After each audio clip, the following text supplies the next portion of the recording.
Initiate countdown. 3, 2, 1.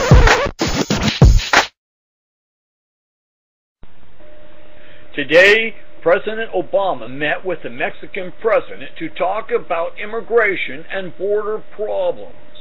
The CNC will be producing a series on the theme of justice, immigration, and crimes.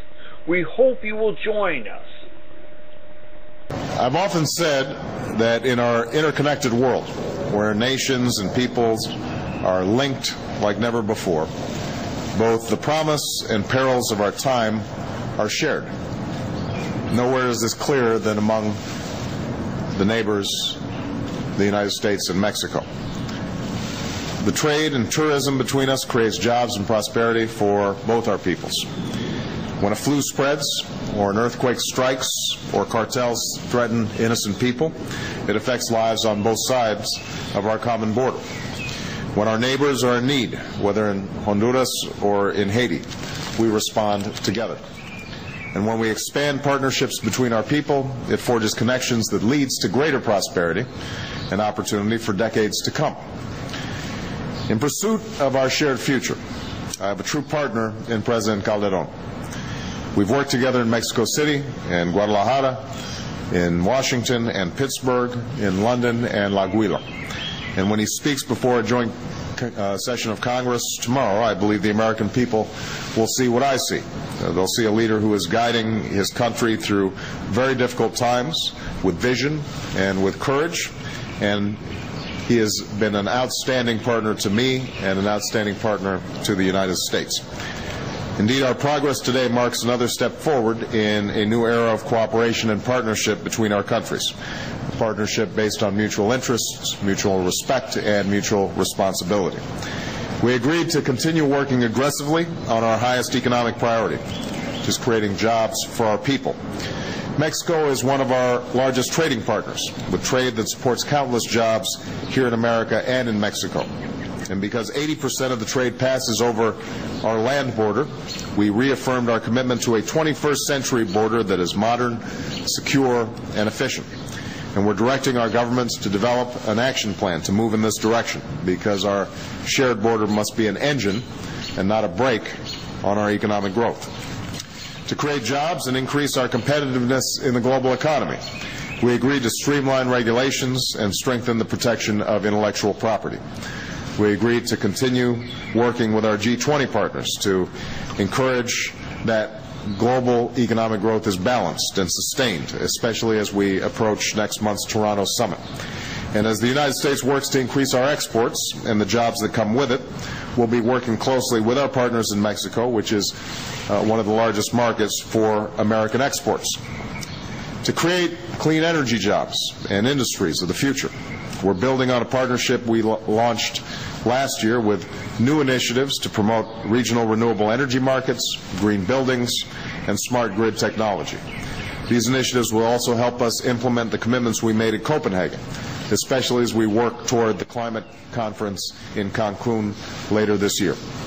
And let me say that as a leader in cutting greenhouse gas emissions and in helping developing countries do the same, Mexico's leadership under President Calderon has been and will be critical. For the sake of our shared prosperity and security, we discussed the need for immigration that is orderly and safe, and we acknowledge that both our countries have responsibilities. President Calderon is working hard to create jobs so that more Mexicans see a future of opportunity in their country. To fix our broken immigration system, I reaffirmed my deep commitment to working with Congress in a bipartisan way to pass comprehensive immigration reform. And comprehensive reform means accountability for everybody. Government that is accountable for securing the border, businesses being held accountable when they exploit workers, people who break the law by breaching our borders being held accountable by paying taxes and a penalty and getting right with the law before they can earn their citizenship. We've been working hard to get this done. There's a strong proposal in the Senate based on a bipartisan framework, and it can and should move forward.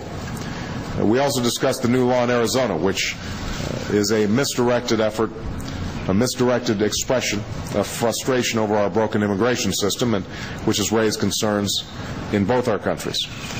Today, I want every American to know my administration has devoted unprecedented resources in personnel and technology to securing our border.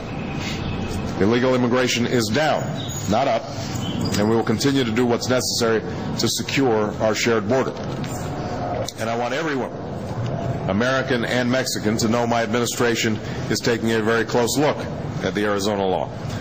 We're examining any implications, especially for civil rights, because in the United States of America, no law-abiding person, be they an American citizen, a legal immigrant, or a visitor or tourist from Mexico, should ever be subject to suspicion simply because of what they look like.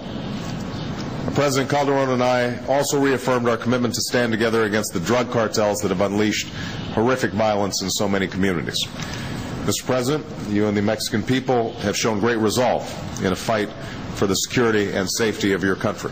And as I pledged to you before, Mexico can count on the United States as a full partner in this effort.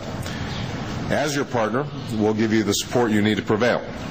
Through increased law enforcement on our side of the border, we're putting unprecedented pressure on those who traffic in drugs, guns, and people.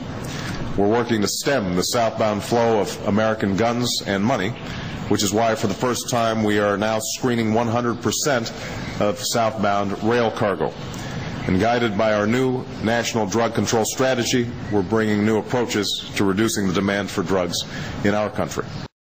In our ongoing theme of justice and immigration, we will be looking at overreactions and the effects that illegal immigration has on society as a whole.